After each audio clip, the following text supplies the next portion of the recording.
저는 72살 박도연입니다. 강원도 작은 시골 마을에서 나무를 다듬고 깎아 가구를 만드는 목공장인이죠. 젊은 시절부터 나무와 함께 살아온 저는 이제 은퇴하여 마을 한켠에 자리 잡은 작은 목공소에서 조용한 나날을 보내고 있습니다.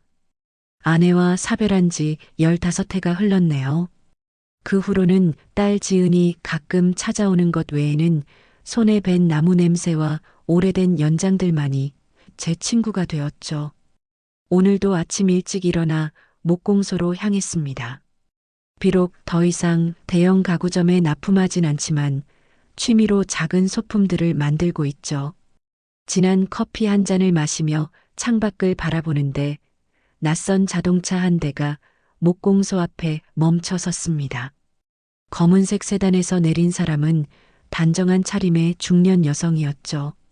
그녀는 주변을 둘러보더니 조심스럽게 문을 두드렸습니다. 실례합니다.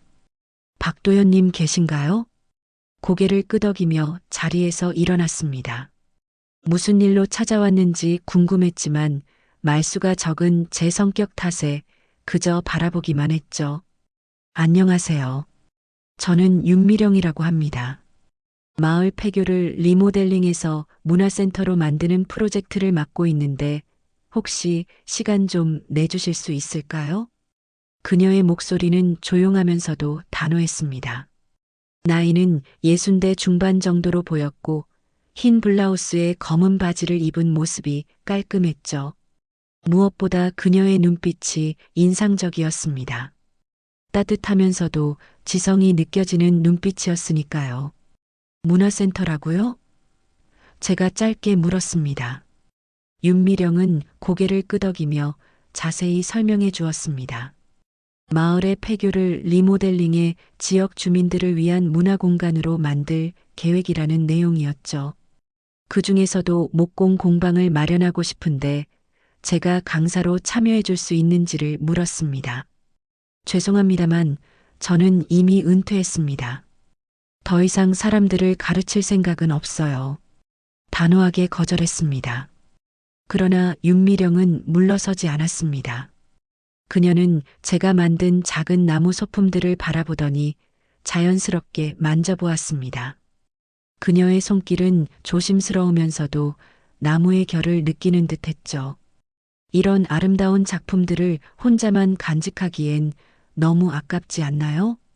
마을 사람들에게 조금만 나눠주시면 어떨까요? 그녀의 말에 잠시 생각에 잠겼습니다. 10년이 넘는 시간 동안 혼자서만 나무를 만지며 살아왔던 저에게 그녀의 제안은 낯설게 느껴졌죠. 하지만 윤미령의 진심 어린 눈빛을 보니 완강하게 거절하기가 어려웠습니다. 한번 생각해 보겠습니다. 결국 이렇게 대답했네요. 윤미령은 환하게 웃으며 명함을 내밀었습니다. 그녀가 떠난 후에도 그 미소가 제 머릿속에 맴돌았습니다. 그리고 그녀가 나무를 만지던 모습이 자꾸 생각났죠. 무언가 다른 점이 있었습니다. 오랫동안 혼자 지내며 잊고 있었던 따뜻함 같은 것이랄까요? 며칠 동안 고민했습니다. 그리고 마침내 전화를 걸었죠. 윤미령의 목소리에서 기쁨이 느껴졌습니다. 그녀는 바로 다음 날 제 목공소를 다시 찾아왔고 이번에는 조금 더 구체적인 이야기를 나눴습니다. 그녀가 떠나기 전 제게 한마디를 남겼습니다. 제 인생에서 누군가의 손끝이 이렇게 정중했던 적은 처음이에요. 그 말이 오랫동안 제 귓가에 맴돌았습니다. 사람들과 거리를 두고 살아온 제게 그런 말을 들은 것은 오랜만이었으니까요. 그날 밤 오랜만에 마음이 따뜻해지는 기분이었습니다. 저는 마침내 폐교를 리모델링한 문화센터에 작업실을 마련하게 되었습니다. 처음에는 내키지 않았지만 윤미령의 진심 어린 권유를 거절하기 어려웠죠. 그녀가 안내해준 공간은 예전 교실 하나를 개조한 넓은 작업실이었습니다. 창문으로 들어오는 햇살이 나무의 결을 아름답게 비추었죠. 여기서 수업을 하시면 될 거예요. 필요한 도구들은 모두 준비해 드리겠습니다. 윤미령이 말했습니다. 제가 고개를 저었지요. 제 도구는 제가 직접 가져올 겁니다. 40년 넘게 함께한 것들이니까요. 윤미령은 이해한다는 듯 미소를 지었습니다. 그녀는 항상 그런 식이었죠. 제 말을 끝까지 듣고 존중해주는 모습이 인상적이었습니다. 제가 나무를 다루는 방식이 그녀가 책을 다루는 방식과는 전혀 달랐지만 서로의 차이를 인정하는 듯 했죠. 첫 수업날 10명 정도의 마을 주민들이 공방을 찾았습니다. 처음에는 어색했지만 나무에 대해 설명하기 시작하니 자연스럽게 말이 이어졌습니다. 나무의 종류, 결의 특성, 도구 사용법 등을 하나하나 알려주었죠. 윤미령은 조용히 교실 한쪽에 앉아 수업을 지켜보고 있었습니다. 수업이 끝난 후 윤미령이 다가와 말했습니다. 정말 멋진 수업이었어요. 학생들 눈빛이 달라졌더군요. 그녀의 칭찬에 어색하게 웃었습니다. 오랫동안 혼자 일해온 터라 다른 사람의 평가를 듣는 것이 낯설었거든요. 그렇게 일주일에 2번 목공 수업을 진행하게 되었습니다. 차츰 윤미령과 함께 보내는 시간이 늘어났습니다. 그녀는 종종 제 작업실을 찾아와 진행 상황을 물어보고 가끔은 커피를 가져오기도 했죠. 처음에는 그저 업무적인 대화였지만 점차 서로의 이야기를 나누게 되었습니다. 전에는 어떤 일을 하셨어요? 어느 날 제가 물었습니다. 윤미령은 잠시 생각하더니 대답했습니다. 서울에서 도서관장으로 일했어요. 책과 함께 평생을 보냈죠. 그 말을 듣고 고개를 끄덕였습니다. 그녀의 우아한 말투와 지적인 분위기가 이해되는 순간이었습니다. 나무를 다루는 저와 책을 다루는 그녀, 전혀 다른 세계에서 살아온 두 사람이지만 어쩐지 서로 통하는 면이 있었습니다. 가족은요? 조심스럽게 물었습니다. 윤미령은 미소를 지으며 대답했습니다. 저는 혼자예요. 결혼한 적이 없어요. 그 대답이 의외였습니다. 그녀처럼 지적이고 아름다운 여성이 왜 혼자일까 하는 의문이 들었지만 더 이상 묻지 않았죠. 저마다의 사연이 있을 테니까요. 그날 이후로 윤미령에 대한 호기심이 커졌습니다. 그녀가 작업실에 오는 날이면 왠지 마음이 설레었죠. 젊은 시절 아내를 만났을 때의 그 감정과는 다른 조금 더 깊고 차분한 감정이었습니다. 어느 오후 윤미령이 작업실에 찾아왔을 때 그녀에게 제가 만든 작은 나무 책갈피를 선물했습니다. 그녀는 감동한 듯 받아들었죠. 정말 아름다워요. 이렇게 정성이 담긴 선물은 처음이에요. 그 말에 가슴이 따뜻해졌습니다. 오랫동안 잊고 있던 감정이 다시 피어나는 것 같았죠. 그날 저녁 윤미령과 함께 문화센터 근처 작은 식당에서 저녁을 먹었습니다. 처음으로 단둘이 식사를 하는 자리였죠. 사실 제가 이 나이까지 첫사랑도 결혼도 없었다는 게 좀 부끄러워요. 갑자기 윤미령이 말했습니다. 그녀의 고백에 놀랐지만 한편으로는 묘한 안도감이 들었습니다. 그녀는 계속해서 이야기했죠. 항상 책과 함께하는 일이 즐거웠고 어느새 이 나이가 되었네요. 후회는 없어요. 다만 가끔은 다른 길을 선택했다면 어땠을까 하는 생각이 들 때가 있죠. 그녀의 솔직한 이야기에 저도 조금씩 마음을 열게 되었습니다. 아내와의 추억, 딸 지은과의 어색한 관계, 그리고 오랫동안 혼자 나무와 함께해온 시간들에 대해 말했죠. 윤미령은 끝까지 귀 기울여 들었습니다. 집으로 돌아오는 길, 문득 가슴속에서 따뜻한 감정이 피어오르는 것을 느꼈습니다. 마치 오래된 나무에 새싹이 돋아나는 것처럼 말이죠. 그날 밤 오랜만에 편안한 마음으로 잠들었습니다. 오늘은 딸 지은이 찾아오는 날입니다. 한 달에 한 번 정도 서울에서 내려와 저를 보러 오곤 하죠. 지은이 도착하기 전에 그녀가 좋아하는 떡갈비를 준비했습니다. 요리는 서툴지만 딸을 위해 노력하는 모습을 보여주고 싶었거든요. 아내가 떠난 후 지은과 저는 서로 어색해졌습니다.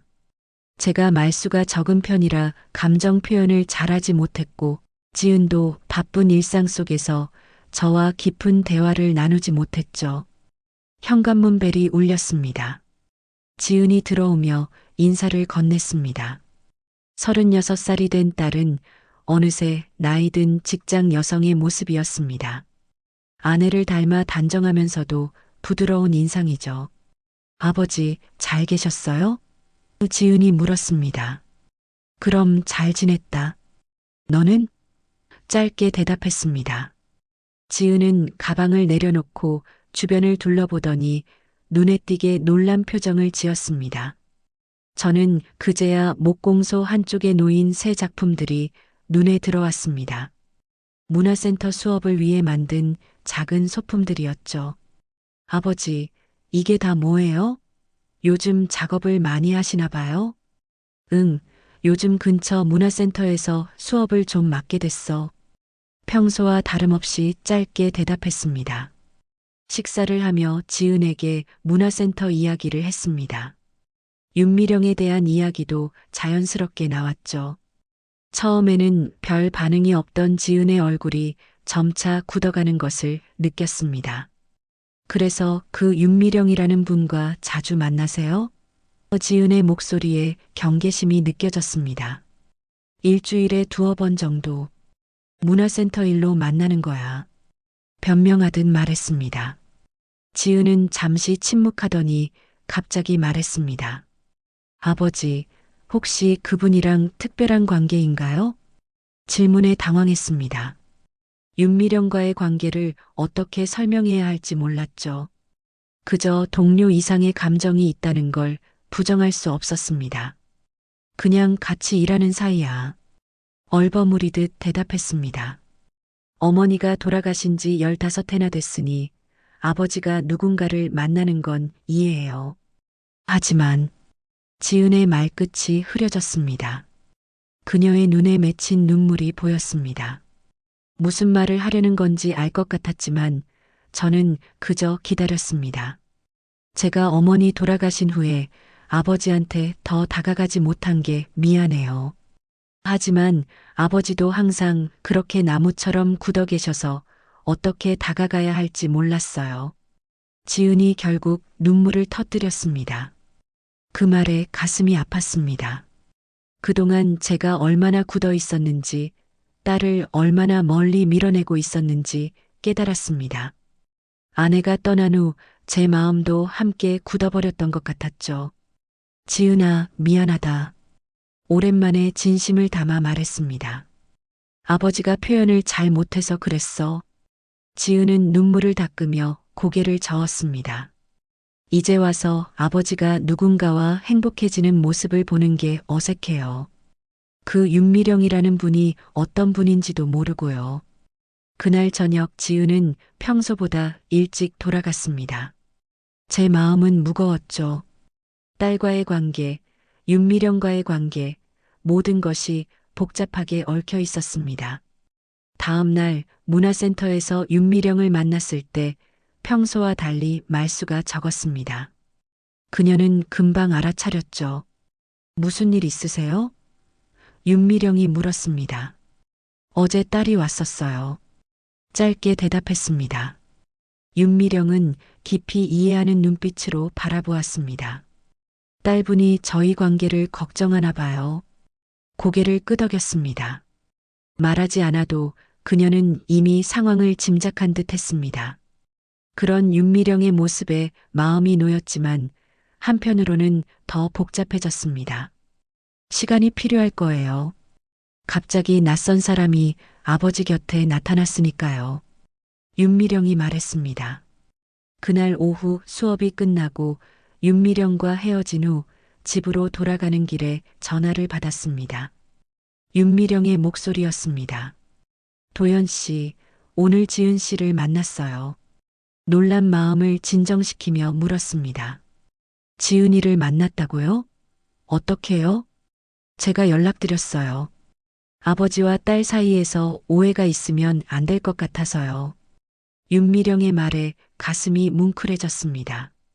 제가 하지 못한 일을 그녀가 대신 해준 것이죠. 지은과 윤미령이 어떤 대화를 나눴는지 물어보고 싶었지만 그저 감사하다는 말만 전했습니다. 집에 돌아와 생각에 잠겼습니다. 윤미령은 제 삶에 예상치 못한 변화를 가져왔습니다. 딸과의 관계도 제 마음의 벽도 모든 것이 조금씩 변하고 있었죠. 마치 오랫동안 굳어있던 나무가 봄을 맞아 다시 부드러워지는 것처럼 말입니다. 저는 목공소에서 며칠 동안 무언가에 몰두해 있었습니다. 손끝으로 나무를 깎고 다듬으며 마음을 담아 작업했지요. 오랜만에 이렇게 정성을 들인 작품이었습니다. 작지만 의미 있는 물건, 바로 나무 반지였습니다. 단단한 호두나무를 깎아 만든 반지는 단순하면서도 윤미령의 손가락에 맞게 디자인했지요. 겉면에는 미세한 나뭇결 무늬를 새겼고 안쪽에는 아무것도 새기지 않았습니다. 말없이 전하고 싶은 마음이었으니까요. 완성된 반지를 손에 올려놓고 한참을 바라보았습니다. 나무에게 말을 걸 듯 속삭였죠. 너는 내 마음을 잘 전달해 줄 수 있겠니? 다음 날 문화센터에 갔을 때 윤미령은 서울에 급한 일이 생겨 오지 못했다는 소식을 들었습니다. 마음 한편으로는 아쉬웠지만 오히려 잘된 일이라 생각했죠. 직접 건네줄 용기가 나지 않았으니까요. 윤미령의 빈 사무실로 가서 책상 위에 조그만 나무 상자를 놓았습니다. 그 안에 반지가 들어 있었지요. 메모 한 장도 남기지 않았습니다. 누가 남겼는지 알아볼 테니까요. 그날 수업을 마치고 서둘러 목공소로 돌아왔습니다. 마음이 진정되지 않아 산책을 하기로 했지요. 마을 뒷산으로 향하는 길은 조용했습니다. 나뭇잎 사이로 비치는 햇살이 따뜻했죠. 걷다가 문득 전화기가 울렸습니다. 윤미령이었습니다. 도연 씨, 지금 어디 계세요? 윤미령의 목소리가 떨렸습니다. 산책 중입니다. 무슨 일 있으신가요? 제가 지금 목공소 앞에 와 있어요. 좀 뵐 수 있을까요? 놀랐지만 바로 발걸음을 돌렸습니다. 빠른 걸음으로 목공소로 향했지요. 얼마 후 목공소가 보이기 시작했고 윤미령이 문 앞에 서 있는 모습이 눈에 들어왔습니다. 윤미령은 제 모습을 보자 환하게 웃었습니다. 기다리게 해서 죄송합니다. 윤미령은 고개를 저었습니다. 아니에요. 제가 갑자기 찾아와서 죄송해요. 윤미령의 왼손을 보니 제가 만든 나무 반지가 끼워져 있었습니다. 마음이 빠르게 뛰었지요. 목공소 안으로 들어가 차를 한 잔 내왔습니다. 윤미령은 조용히 차를 받아 한 모금 마셨습니다. 정말 아름다운 반지예요. 윤미령이 말했습니다. 이렇게 정성스럽게 만든 선물은 처음이에요. 마음에 드셔서 다행입니다. 짧게 대답했습니다. 윤미령은 반지를 바라보며 미소 지었습니다. 왜 메모 한 장 없이 놓고 가셨어요? 제 성격을 아는 윤미령은 장난스럽게 물었습니다. 어깨를 으쓱하며 대답했지요. 글로 표현하는 것보다 나무로 표현하는 게 더 편해서요. 윤미령은 이해한다는 듯 고개를 끄덕였습니다. 그때 제 손을 바라보더니 조심스럽게 다가와 잡았습니다. 거친 제 손과 부드러운 윤미령의 손이 만났지요. 그 순간 가슴속에서 따뜻한 기운이 퍼져나갔습니다. 오랫동안 잊고 있던 감정이었습니다. 이 손끝으로 세상을 다 만들 줄 알았는데 당신 앞에선 한마디도 못하겠네요.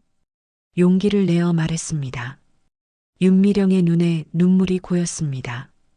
윤미령도 오랫동안 이런 감정을 느껴보지 못했던 모양입니다. 우리는 말없이 서로의 손을 잡고 있었습니다. 무겁지만 따뜻한 순간이었지요. 도연 씨, 우리 앞으로 어떻게 될까요? 윤미령이 조용히 물었습니다. 솔직히 저도 몰랐습니다. 이 나이에 찾아온 감정이 어디로 흘러갈지, 딸 지은은 어떻게 받아들일지, 마을 사람들의 시선은 또 어떨지 걱정되었습니다.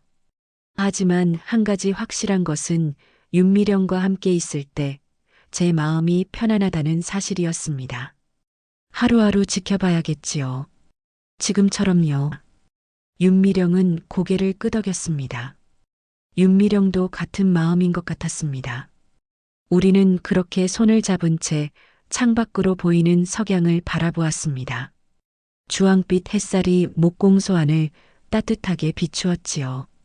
그날 이후로 우리는 자연스럽게 함께하는 시간이 많아졌습니다. 수업이 끝난 후에는 종종 마을 근처를 산책했고 주말에는 함께 영화를 보러 가기도 했습니다. 윤미령과 함께 있으면 세상이 다르게 보였습니다. 윤미령의 눈을 통해 보는 세상은 더 풍요롭고 다채로웠지요. 책을 통해 쌓은 지식과 경험이 윤미령의 이야기 속에 녹아 있었습니다. 어느 날 저녁 윤미령의 집 마당에서 별을 보며 이야기를 나누었습니다. 윤미령은 별자리에 대해 설명해 주었고 저는 그 이야기에 귀 기울였지요. 그때 문득 윤미령이 제 손을 꼭 잡았습니다. 도연 씨, 이런 느낌이 처음이에요. 마치 오랫동안 기다려왔던 사람을 만난 것 같아요. 윤미령의 말에 가슴이 따뜻해졌습니다. 저도 비슷한 마음이었지요.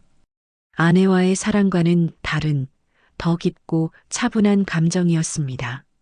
마치 오래된 나무처럼 단단하고 믿음직한 감정이었지요. 윤미령의 서울 친구들이 문화센터 프로젝트를 보러 내려왔다는 소식을 들었습니다. 처음에는 크게 신경 쓰지 않았지만 그날 저녁 늦게 윤미령에게서 전화가 왔을 때 느낌이 달랐습니다. 목소리에 힘이 없었거든요. 알고 보니 서울 친구들이 윤미령과 저의 관계에 대해 이런저런 말을 했던 모양입니다. 저 연세의 재혼이라니 끝도 없이 외로우셨나 봐 같은 말들이었지요. 이튿날 아침 문화센터에 들렀을 때 윤미령의 표정이 어두웠습니다. 격려의 말을 건네고 싶었지만 여전히 말수적은 저로서는 무슨 말을 해야 할지 몰랐습니다. 그저 묵묵히 작업에 집중했지요. 하지만 그날 이후로 윤미령과의 만남이 조금씩 어색해졌습니다. 마치 서로의 마음 사이에 보이지 않는 벽이 하나 생긴 것 같았습니다. 일주일쯤 지났을 때 문화센터에서 큰 행사를 준비한다는 소식을 들었습니다. 한 달 후에 열릴 마을 문화제 행사였지요. 윤미령은 이 행사를 위해 바쁘게 움직였고 저는 공방 학생들과 함께 전시할 작품을 준비했습니다. 겉으로는 모든 것이 순조로워 보였지만 윤미령과 저 사이의 어색함은 여전했습니다. 어느 날 밤 오랜만에 딸 지은에게서 전화가 왔습니다. 지은의 목소리는 평소보다 부드러웠지요. 아버지, 윤미령 선생님과 어떻게 지내세요? 질문이 의외였습니다. 지은이 먼저 윤미령에 대해 물어본 적은 없었거든요. 잠시 고민하다가 솔직하게 말했습니다. 솔직히 요즘은 좀 거리가 생긴 것 같다. 내가 워낙 표현을 못해서 그런지도 모르겠고. 지은은 한참을 침묵하더니 말했습니다. 윤미령 선생님이 아버지를 정말 생각하시는 것 같아요. 저한테도 연락해서 아버지 얘기를 많이 물으시더라고요. 그 말에 가슴이 따뜻해졌습니다. 윤미령이 여전히 저를 마음에 두고 있다는 생각에 안도했지요. 그러나 그 따뜻함도 잠시 문화제 준비로 바빠진 윤미령은 점점 저와 대화할 시간이 줄어들었습니다. 가끔 마주쳐도 간단한 인사만 나눌 뿐이었지요. 심란한 마음에 며칠 동안 목공소에 틀어박혔습니다. 일부러 문화센터에 나가지 않았고 윤미령의 전화도 받지 않았습니다. 홀로 남겨진 시간 동안 많은 생각을 했지요. 이 나이에 다시 찾아온 감정이 과연 옳은 것인지, 내가 진정으로 원하는 것이 무엇인지, 그리고 윤미령에게 어떻게 마음을 표현해야 할지에 대해서요. 문화재 행사가 일주일 앞으로 다가온 어느 날 목공소 문을 두드리는 소리가 들렸습니다. 윤미령이었습니다. 오랜만에 보는 그분의 모습은 조금 지쳐 보였지만 눈빛만은 여전히 따뜻했습니다. 문을 열어주자 윤미령은 잠시 머뭇거리더니 조용히 말했습니다. 왜 그렇게 조용히 물러서기만 하세요? 이번엔 붙잡아 주셔야죠. 그 말에 가슴이 쿵 내려앉았습니다. 나도 모르게 손을 뻗어 윤미령의 손을 잡았습니다. 거칠고 투박한 나의 손이 윤미령의 부드러운 손을 감싸 안았지요. 그렇게 말없이 서로의 손을 잡고 있는 것만으로도 충분했습니다. 윤미령의 눈에 맺힌 눈물이 제 마음을 흔들어 놓았습니다. 그날 밤 오랜만에 편안한 마음으로 잠자리에 들었습니다. 문화재 행사에서 윤미령에게 제 마음을 제대로 표현하기로 마음먹었지요. 더 이상 도망치지 않고 이 나이에 찾아온 소중한 인연을 붙잡기로 결심했습니다. 나무로 무언가를 만들 때처럼 한번 결심하면 끝까지 가야 한다는 생각이 들었습니다. 문화재 행사까지 남은 일주일 동안 특별한 작품을 준비하기로 했습니다.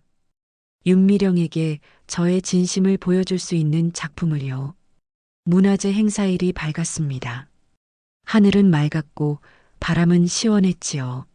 아침 일찍 목공소에서 나와 마지막으로 준비한 작품을 살펴봤습니다. 일주일 동안 밤낮으로 작업한 특별한 조형물이었습니다. 오랫동안 간직해온 단단한 느티나무로 만든 의자였지요. 둘이 나란히 앉을 수 있는 벤치 형태였는데 등받이 부분에는 작은 책꽂이가 있었습니다. 윤미령과 저의 세계가 하나로 만나는 공간을 상징하는 작품이었지요. 목공소를 정리하고 옷을 갈아입은 후 조형물을 차에 싣고 문화센터로 향했습니다. 길을 걸으며 마음속으로 오늘 윤미령에게 할 말을 정리했지요. 평소 말수가 적은 저로서는 큰 도전이었습니다. 하지만 이번만큼은 제 진심을 제대로 전달하고 싶었습니다. 문화센터에 도착하니 이미 많은 사람들로 북적였습니다. 지역 주민들과 서울에서 온 방문객들, 그리고 학생들까지 다양한 사람들이 모여 있었지요. 마당에는 여러 부스가 설치되어 있었고 중앙에는 작은 무대가 마련되어 있었습니다. 조심스럽게 제 작품을 내려 미리 정해진 자리에 놓았습니다. 사람들 사이에서 윤미령을 찾으려 두리번거렸습니다. 잠시 후 사무실 쪽에서 나오는 윤미령이 보였지요. 평소보다 조금 더 정갈한 차림으로 여기저기 인사를 나누며 행사를 챙기고 있었습니다. 아직 저를 발견하지 못한 듯 했지요. 그때 제 어깨를 두드리는 사람이 있었습니다. 뒤돌아보니 딸 지은이었습니다. 아버지, 오셨네요. 정말 멋진 작품이에요. 지은의 눈빛이 달라졌다는 느낌을 받았습니다. 예전의 어색함은 사라지고 따뜻함이 느껴졌지요. 지은의 옆에는 제가 잘 알지 못하는 젊은 여성이 한 명 서 있었습니다. 알고 보니 윤미령의 조카딸이었고 지은과 같은 회사에서 일하며 알게 된 인연이었습니다. 그래서 둘이 더 가까워진 모양이었지요. 행사 시작을 알리는 종소리가 울렸습니다. 사람들이 하나둘 무대 주변으로 모여들었지요. 윤미령이 무대에 올라 환영 인사를 했습니다. 문화센터의 의미와 앞으로의 계획에 대해 이야기했지요. 무대 아래에서 윤미령을 바라보며 제 가슴은 점점 뜨거워졌습니다. 제 차례가 되자 천천히 무대로 올라갔습니다. 평소 사람들 앞에 나서는 것을 좋아하지 않았지만 이번만큼은 달랐습니다. 마이크 앞에 서서 잠시 침묵했지요. 객석에는 마을 사람들과 학생들, 그리고 윤미령의 서울 친구들까지 모두 저를 바라보고 있었습니다. 목을 가다듬고 조용히 말을 시작했습니다. 저는 평생 나무와 함께 해온 사람입니다. 나무는 제게 친구이자 스승이었지요. 하지만 최근에 알게 되었습니다. 나무보다 더 소중한 것이 있다는 걸요. 윤미령을 바라봤습니다. 윤미령의 눈에는 놀라움과 기대감이 어려 있었지요. 갑자기 제 손이 떨리기 시작했습니다. 하지만 이대로 물러설 수는 없었습니다. 깊게 숨을 들이마시고 계속 말했습니다. 이 손으로 만든 것 중에 가장 마음에 드는 건 바로 이 작품이 아니라 이 작품을 만들게 해준 그 사람입니다. 그 말과 함께 윤미령을 바라봤습니다. 윤미령의 눈에서는 눈물이 흘러내리고 있었지요. 저는 무대에서 내려와 윤미령에게 다가갔습니다. 그리고 조용히 손을 내밀었지요. 윤미령은 망설임 없이 제 손을 잡았습니다. 우리는 함께 제가 만든 의자 앞으로 걸어갔습니다. 사람들의 박수 소리가 주변에 울려 퍼졌지만 그 순간 저는 오직 윤미령만 보였습니다. 윤미령의 손을 꼭 잡은 채 의자에 나란히 앉았지요. 그때 사람들 사이에서 지은이 걸어 나왔습니다. 지은은 우리 앞에 서서 조용히 말했습니다. 아버지, 정말 수고하셨어요. 평생 처음 듣는 말이었습니다. 딸의 인정과 축복이 담긴 한마디였지요. 눈물이 차올라 말을 잇지 못했습니다. 다만 고개를 끄덕이며 윤미령의 손을 더 꼭 잡았지요. 그렇게 우리는 말없이 서로의 온기를 느끼며 앉아 있었습니다. 이제 더 이상 도망치지 않을 것입니다. 이 나이에 찾아온 소중한 인연, 두 번째 인생의 시작을 함께할 동반자를 얻었으니까요. 봄이 지나고 여름이 왔습니다. 문화재 행사 이후 저와 윤미령은 자연스럽게 하루에 많은 시간을 함께 보내게 되었습니다. 매일 아침 일찍 일어나 목공소에서 작업을 시작하면 얼마 지나지 않아 윤미령이 커피 2잔을 들고 찾아왔습니다. 윤미령은 조용히 제 작업을 지켜보거나 가져온 책을 읽곤 했습니다. 그렇게 말없이 함께하는 시간이 쌓여갔습니다. 어느 날 윤미령이 제안했습니다. 문화센터 뒤편 빈 공간에 작은 정원을 만들면 어떻겠느냐고 말입니다. 처음에는 반신반의했지만 윤미령의 열정에 이끌려 함께 시작했습니다. 윤미령은 꽃과 채소 씨앗을 심었고 저는 정원용 벤치와 작은 울타리를 만들었습니다. 땀을 흘리며 함께 일하는 동안 우리의 마음은 더욱 가까워졌습니다. 윤미령의 집 마당에도 변화가 생겼습니다. 제가 만든 나무 의자가 놓이고 작은 화단이 생겼습니다. 주말이면 이른 아침부터 저녁까지 함께 정원을 가꾸었습니다. 윤미령은 꽃을 심고 물을 주는 동안 저는 마당 구석에 작은 창고를 만들었습니다. 나무로 만든 창틀은 햇빛이 들어오는 각도를 계산해 제작했습니다. 윤미령이 좋아하는 책을 읽기 좋은 공간이 되길 바랐기 때문입니다. 마을 사람들은 우리 둘을 자연스럽게 한 쌍으로 받아들였습니다. 문화센터에서 수업이 끝나면 함께 마을 식당에서 저녁을 먹었고 때로는 마을 사람들과 어울려 이야기를 나누기도 했습니다.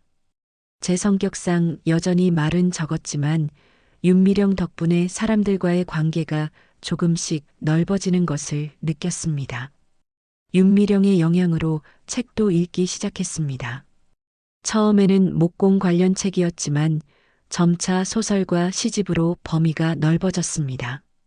특히 윤미령이 추천한 시집은 제 마음을 깊이 움직였습니다. 나무를 깎고 다듬던 손길로 책장을 넘기는 일이 어색했지만 점차 익숙해졌습니다. 윤미령은 제가 책을 읽는 모습을 보며 조용히 미소 지었습니다. 딸 지은과의 관계도 달라졌습니다. 이전보다 자주 전화가 오고 한 달에 2번은 꼭 내려와 주말을 함께 보냈습니다. 지은은 윤미령과도 가까워져 두 사람이 나란히 앉아 이야기를 나누는 모습이 자연스러워졌습니다. 서로의 세계를 이해하고 받아들이는 과정이 때로는 어색했지만 그 과정 자체가 소중했습니다. 가을이 왔을 때 윤미령과 함께 단풍 구경을 갔습니다. 마을 뒷산에 오르는 길은 빨갛고 노란 단풍으로 물들어 있었습니다. 그날 윤미령에게 제안했습니다. 법적인 결혼은 아니지만 함께 살면 어떻겠냐고 말입니다. 윤미령은 잠시 생각하더니 고개를 끄덕였습니다. 그렇게 우리는 새로운 단계로 접어들었습니다. 늦가을에는 둘이 함께 강원도 작은 마을로 여행을 떠났습니다. 기차를 타고 가는 길에 윤미령은 창밖 풍경을 바라보며 감회에 젖은 듯 했습니다. 66회를 살아오면서 처음으로 누군가와 여행을 떠나는 것이라 했습니다. 저 역시 오랜만에 떠나는 여행이었습니다. 아내와 함께했던 마지막 여행 이후 처음이었습니다. 여행지에서 우리는 작은 산책로를 따라 걸었습니다. 단풍은 거의 져서 앙상한 나뭇가지만 남아 있었지만 그것도 아름다웠습니다. 마을 도서관 앞 벤치에 앉아 쉬는 동안 손을 꼭 잡았습니다. 그리고 자연스럽게 서로의 입술이 닿았습니다. 첫 키스였습니다. 72살에 느낀 설렘은 젊은 시절과는 달랐습니다. 더 깊고 차분했지만 그만큼 단단했습니다. 함께 늙어간다는 말이 이렇게 아름다운 말인지 이제 알겠어요. 윤미령이 말했습니다. 겨울이 오면서 윤미령은 제 목공소로 작업실을 옮겼습니다. 제가 일하는 한쪽에서 윤미령은 책을 정리하고 글을 썼습니다. 때로는 제 작업을 돕기도 했습니다. 나무를 다듬는 일보다는 마감 작업에서 윤미령의 섬세한 손길이 빛을 발했습니다.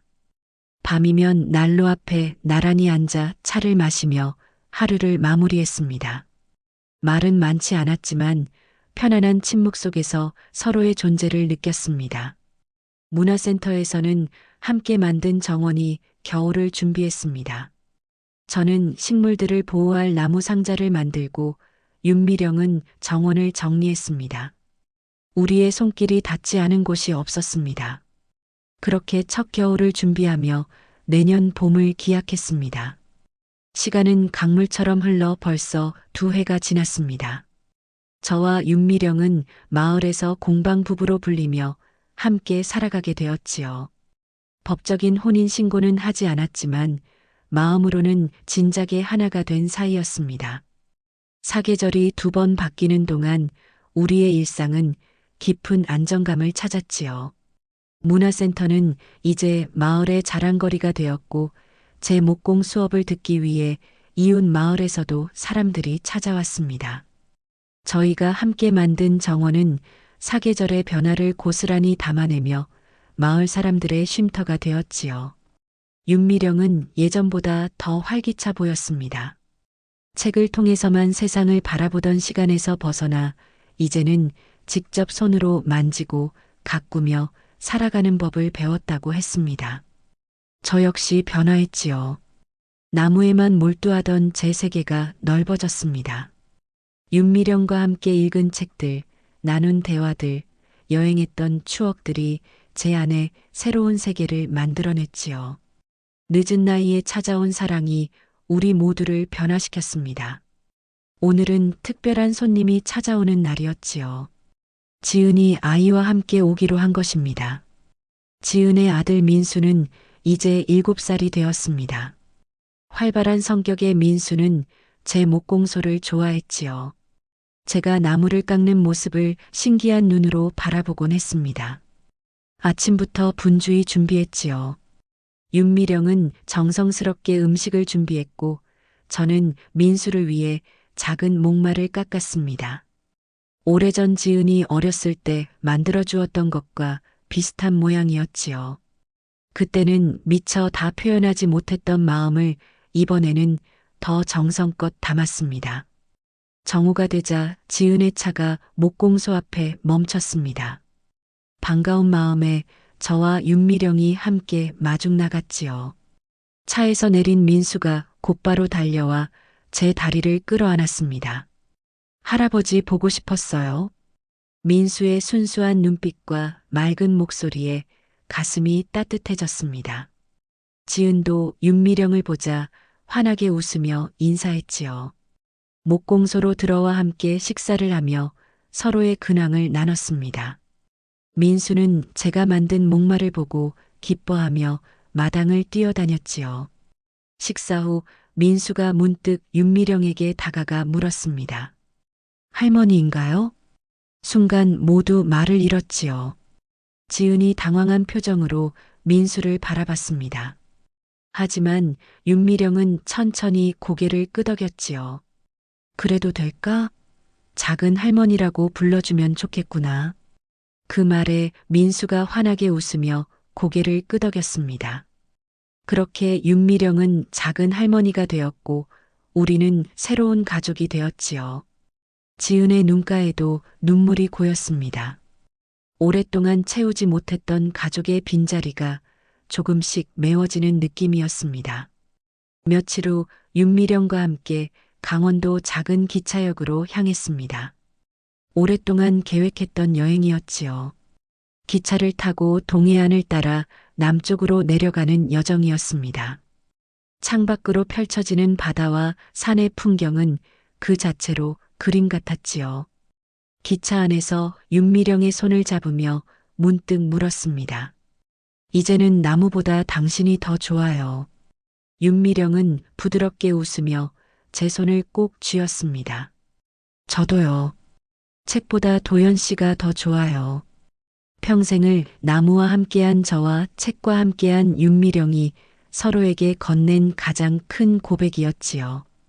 기차는 천천히 달렸고 우리는 창밖의 풍경을 바라보며 조용히 웃었습니다.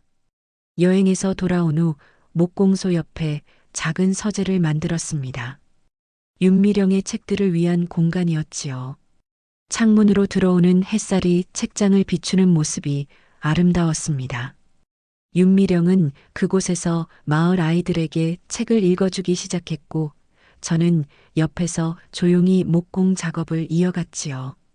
세월이 더 흘러 저는 75이 되었고 윤미령은 69이 되었습니다.